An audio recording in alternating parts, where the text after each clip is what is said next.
কি বন্ধুরা, সবাই ভালো আছেন তো? তো বন্ধুরা দেখুন, আজকে হচ্ছে শনিবার। আর আজকে একটু তাড়াতাড়ি রান্নার জোগাড় টোগাড় আমরা করে নিচ্ছি, কারণ আমাদের একটুখানি বেরোবার আছে। তো আমাদের এই চিত্তরঞ্জনে একটা ফ্লাওয়ার শো হয়, তো আমরা সেই ফ্লাওয়ার শো দেখতে যাব। তো দেখতে পাচ্ছেন, মানে সকাল থেকে রান্নার অ্যাকচুয়ালি জোগাড় জাতি চলছে। এই যে,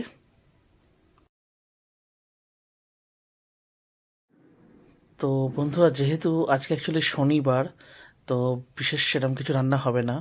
আর এখন বাজে হচ্ছে সকাল 6:30। তো এই দেখুন আমরা রান্না করছি এখানে। আমাদের কাছে ছিল হচ্ছে ফুলকপি, তো আজকে রান্না হবে ফুলকপি পোস্ত। তো তো চলুন এই রেসিপিটা আমি আপনাদের সাথে শেয়ার করি।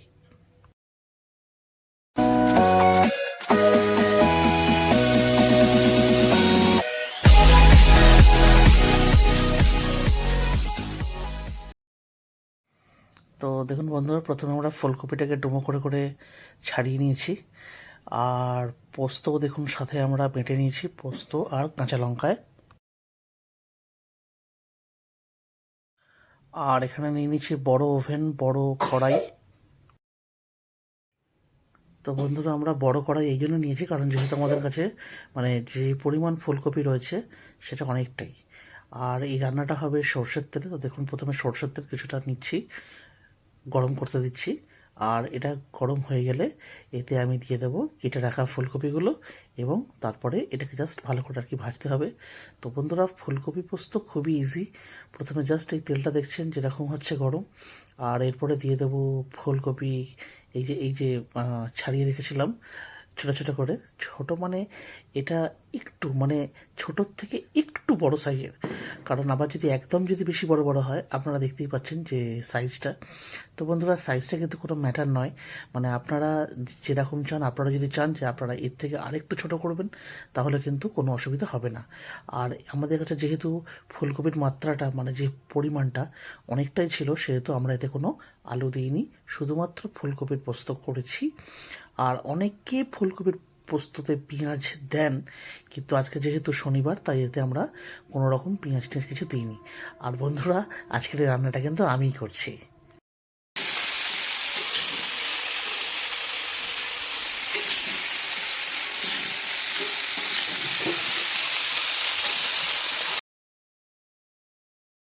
তো দেখুন বন্ধুরা, আমরা এই সময়তে মিশিয়ে দিচ্ছি লবণ, কারণ আমাদের এই ফুলকপিটা দিয়ে জাস্ট আর কি 10 মিনিট মতন হাই ফ্লেমে কিন্তু ভাজা হয়ে গেছে। আর এইবারে এই মানে লবণ দেওয়ার পরে এটাকে আমরা ভালো করে এর সাথে প্রথমে মিক্স করবার কিছুক্ষণ পরে আমরা এতে দিয়ে দেবো হলুদ গুঁড়ো। তো এইভাবেই জাস্ট এটাকে কি ভাজতে হবে, এই দেখুন। আর যেহেতু বন্ধুরা এতে আমরা মানে লবণ দিয়ে দিয়েছি, সুতরাং এই যে যেহেতু এতটা আর কি ফুলকপি, এরপরে কিন্তু অনেকটাই জল রিলিজ হবে এই ফুলকপি থেকে। তো আমাদের ধৈর্য সহকারে সেই জলটাও কিন্তু আস্তে আস্তে শুকোতে হবে। তো এই যে দেখছেন, হলুদ গুঁড়ো দিয়ে দিচ্ছি, কারণ আমাদের মোটামুটি লবণ দিয়ে 5 মিনিট মতন ভাজা হয়ে গেছিলো, তাই দিয়ে এইবার এই হলুদটা দিয়ে এটাকে ভালো করে এর সাথে প্রথমে মিক্স করতে হবে।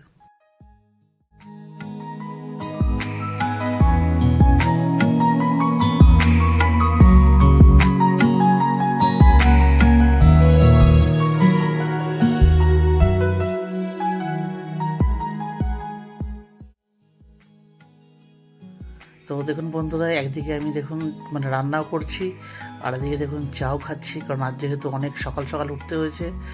তো ঘুমটা মানে এখনও অবধি মানে চোখে কিন্তু ঘুম জড়ানো।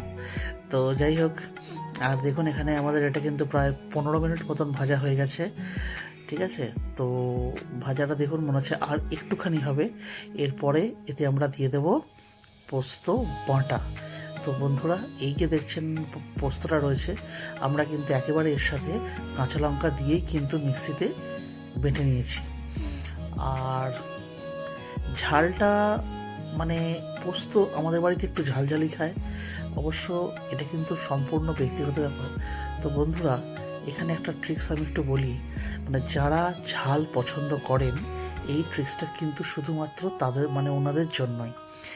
এই রকম ধরনের যখন পোস্ত খাবেন, সেটা আলু পোস্ত হোক বা ফুলকপি পোস্তই হোক, পোস্ত যখন বাটবেন, কাঁচা লঙ্কা তো অবশ্যই দেবেন, কিন্তু একটু এক্সট্রা স্বাদ অথবা একটু এক্সট্রা ফ্লেভার বা এক্সট্রা কালারের জন্য জাস্ট একটা কি দুটো শুকনো লঙ্কা দিয়ে কখনো বেটে দেখবেন। তো সেটার ফলে কি হয়, স্বাদটা কিন্তু একটু হলেও অন্যরকম লাগে, মানে যেটা খুবই কিন্তু মানে পছন্দের একটা বিষয় হবে। তো দেখুন এখানে ফুলকপিটা তো এখনো অবধি ভাজা চলছে, আর সব থেকে যেটা বড় কথা, এর মধ্যে পোস্ত বাটাও পড়ে গেছে। তো আমি এখন কিছুক্ষণের জন্য ওটা ঢাকা চাপা দিয়ে দেবো। তো বন্ধুরা, এই ঢাকা চাপা দিয়ে বেশিক্ষণ নয়, জাস্ট 5 থেকে 10 মিনিট রাখতে হবে। আর একটা বড় কথা, যেটা স্লো ফ্লেমে। তো আমাদের কিন্তু ফ্লেমটা ছিল কম। তো দেখুন এখানে আমাদের প্রায় 10 মিনিট হয়ে গেছে। আর দেখুন বাপরে কি পরিমাণ জল বেরিয়েছে দেখুন। তো বন্ধুরা, ধৈর্য হারালে হবে না, যেহেতু আজকে আমাদের ফুলকপির পরিমাণটা একটু বেশি আছে, মানে অন্যান্য দিনের তুলনায় একটু বেশি আছে। তো সেহেতু আর এই সময়তে দেখুন আর একবার ভালো করে এটাকে একটুখানি নেড়ে ছেড়ে আবার এটাকে ওই স্লো ফ্লেমে কিন্তু আমরা ঢাকা চাপা দিয়ে দেবো। তো বন্ধুরা, আমরা কিন্তু এইভাবে জাস্ট দুবার মতন কিন্তু করেছি। এই দেখুন দেখতে পাচ্ছেন জল, ঠিক আছে। তো প্রথমবার একবার দিয়েছিলাম, আরও এই যে আরেকবার আমি মানে আর কি ঢাকা চাপা দিয়ে দিচ্ছি। তো ব্যাস এই দুবারই হয়েছে। এই দেখুন আবার এরকম করে 10 মিনিট রেখেছিলাম। তো এখনও দেখুন ভালো মতনই জল বেরিয়েছে। আর সব থেকে বড়ো কথা বন্ধুরা, যে এই দেখুন এখনও দেখুন জল রয়েছে। তো এই যে ভাপে এটা এবং এটা যে জলে, এটা কিন্তু ফুলকপিটাকেও কিন্তু সেদ্ধ করতে সাহায্য করবে। কারণ একটা বিষয় একটু বলি, একদম যদি ফুলকপিটা গলে যায় না, তাহলে কিন্তু পোস্তটা সেই আলু ভাতের মতন হয়ে যাবে, একদম ম্যাশি হয়ে যাবে, তখন কিন্তু ভালো লাগবে না।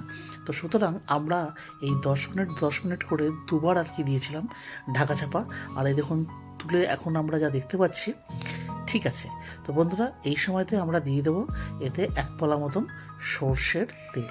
তো বন্ধুরা, যেহেতু আমাদের পরিমাণটা বেশি আছে, আমরা এতে 1.5 পলা সর্ষের তেল দিয়েছি। তো বন্ধুরা, এখানে একটা বিষয় আমি একটু শেয়ার করি, যে পোস্ত নাবাবার আগে এই জিনিসটা জেনারেলি করতে হয়। তো আমরা একটু আগেই করলাম, আর লবণটা টেস্ট করে দেখলাম আর একটু প্রয়োজন হবে, সেহেতু এখানে লবণও আমরা কিন্তু মিক্স করে দিলাম। তো এইভাবে দিয়ে ভালো করে এটাকে মিশিয়ে নিয়ে, আর এইখানে আমরা না একটুখানি আর কি তুলে রাখবো। এই দেখুন এখন একটুখানি হাই ফ্লেম আমাদেরকে দিতে হচ্ছে। হাই ফ্লেমটা এই জন্য দিচ্ছি, কারণ পোস্তটা সেদ্ধ কিন্তু হয়ে গেছে, মানে ফুলকপিগুলো কিন্তু সেদ্ধ হয়ে গেছে, কিন্তু একটু ভাজা ভাজা হবে, মানে গাটা যদি একটু বেশ মানে রং না আসে। কারণ এই দেখুন তলায় আমরা দেখছি এখন অবধি কিন্তু জল একটু ফিটফিট করছে। তার মানেটা হচ্ছে এটা, যে এখন আমরা যদি ফট করে যদি মানে ভাজাটা যদি ছেড়ে দিই না, তো তাহলে কিন্তু পরে থালায় যখন আমরা এটাকে বের করে রাখবো, তখন কিন্তু আস্তে আস্তে সাইড থেকে জল কাটবে। তো দেখুন এখানে একদম ঝরঝরে পোস্ত হয়ে গেছে।